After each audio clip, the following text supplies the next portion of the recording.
লুচি, পরোটা, রুটি, ভাত যেকোনো কিছুর সাথেই সার্ভ করা যায় আচারি চিকেন। প্রথমে আমি ১ চামচ মৌরি, 1/2 চামচ মেথি, 1 চামচ গোলমরিচ, 1 চামচ জিরা আর 1 চামচ সর্ষে হালকা ভেজে ঠান্ডা করে গুঁড়ো করে নিলাম।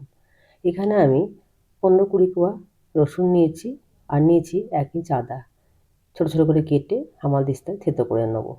আমার আগের ভিডিও ছিল চিকেন বিরিয়ানি। ওই ভিডিওটাতে আমি প্রায় 18টা মতো ভিউজ পেয়েছি। আমার ছেলেমেয়েরা তো অবাক, এত কম ভিউজ পেয়েও তুমি কী করে ভিডিও বানানোর এনার্জি পাও? আমি বললাম, হ্যাঁ আমার ভালো লাগে। এবার আমি এখানে নিয়েছি প্রায় ৩০০ গ্রাম মতো সলিড চিকেন, ভালো করে ধুয়ে নিয়েছি, ছোট ছোট করে পিস করে নেব। 25 গ্রাম তেঁতুল গরম জলে ভিজিয়ে ধুয়ে ছেঁকে রাখলাম।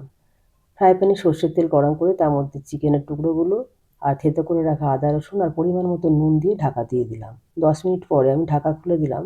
1/2 চামচ হলুদ, 1 চামচ লঙ্কা গুঁড়ো, 2 চামচ ভাজা মশলা, আবারও নেড়ে চেড়ে ঢাকা দিয়ে দিলাম 10 মিনিটের জন্য। পুরো রান্নাটাই আমি সর্ষের তেলে করেছি, আমি একটুও জল ব্যবহার করিনি।